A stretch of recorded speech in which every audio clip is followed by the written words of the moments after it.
আজকের রেসিপি হলো ভীষণ সুস্বাদু আর স্বাস্থ্যকর মৌরলা মাছের টক। গরম গরম ভাতের সাথে খেতে কিন্তু দুর্দান্ত লাগে।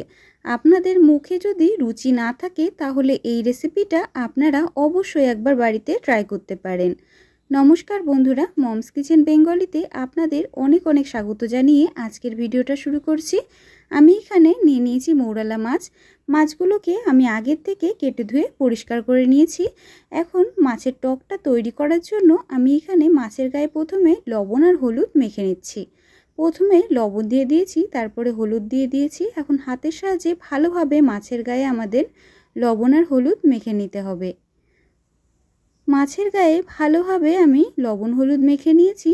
গ্যাসের ওপরে এখন আমি কড়াই চাপিয়ে দেব। গ্যাসের ওপরে কড়াই চাপিয়ে কড়াইটা গরম হয়ে গেলে কড়াইতে আমি দিয়ে দিচ্ছি সর্ষের তেল।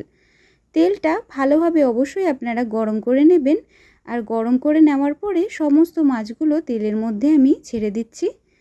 তেলের মধ্যে সমস্ত মাছগুলো ছেড়ে দেওয়ার পরে কোনো রকমভাবে নাড়াবেন না। এক পিঠ ভালোভাবে প্রথমে ভাজা হতে দেবেন, তারপরে মাছগুলোকে আমাদের উল্টে নিতে হবে। মাছগুলোকে উল্টে দেওয়ার পরে অপর পিঠ ভালোভাবে ভেজে নিতে হবে। এপিট ওপিট করে মাছগুলোকে সুন্দরভাবে ভেজে নেওয়ার পরে এখন আমি ভেজে নেওয়া মাছগুলোকে একটা থালার মধ্যে তুলে নিচ্ছি। আর একই রকমভাবে বাকি মাছগুলোকেও আমি তেলের মধ্যে ভেজে নেব। দেখুন বন্ধুরা, আমি সমস্ত মাছগুলোকে কিন্তু ভেজে রেডি করে নিয়েছি। এখন নিয়ে নিয়েছি তেঁতুল। তেঁতুলটার মধ্যে দিয়ে দেব জল। 1 গ্লাস পরিমাণ জল আমি এখানে দিয়ে দিয়েছি। এই জলটা দিয়েই কিন্তু আমরা মাছের টকটা তৈরি করব। জলের মধ্যে ভালোভাবে তেঁতুলের কাঠটা আমরা বের করে নেব। তেঁতুলের কাঠটা ভালোভাবে হাতের সাহায্যে চটকে আমি বের করে নিচ্ছি। আর এখানে কড়াইতে যেটুকু তেল ছিল তার মধ্যে অল্প সামান্য পরিমাণে একটুখানি আমি তেল দিয়ে দিয়েছিলাম। তেলটা ভালোভাবে গরম হওয়ার পরে তেলের মধ্যে আমি দিয়ে দিয়েছি শুকনো লঙ্কা। শুকনো লঙ্কাটা ভালোভাবে একটু নেড়েচেড়ে ভাজা ভাজা করে নেব। এখন দিয়ে দিচ্ছি 2 চামচ পরিমাণে সর্ষে। সর্ষেটা ভালোভাবে চটপটিয়ে যখন ফুটে উঠবে তখন দিয়ে দিচ্ছি সামান্য পরিমাণে লঙ্কার গুঁড়ো। এখন আমরা যেই তেঁতুলের কাঠটা বের করে রেখেছিলাম সেই তেঁতুলের কাঠটা সম্পূর্ণ দিয়ে দিচ্ছি। আর তার সাথে আরও সামান্য পরিমাণে আমি এখানে জল দিয়ে দিচ্ছি। ভালোভাবে ঝোলটা ফুটে ওঠা পর্যন্ত আমাদের অপেক্ষা করতে হবে। এখন দিয়ে দেব সামান্য পরিমাণে হলুদ গুঁড়ো আর দিয়ে দেব অল্প সামান্য পরিমাণে লবণ। নেড়েচেড়ে বেশ কিছুক্ষণ ভালো করে জাল করে নেব। অল্প সামান্য পরিমাণে কাঁচা লঙ্কা বাটা আমি এখানে দিয়ে দিয়েছি।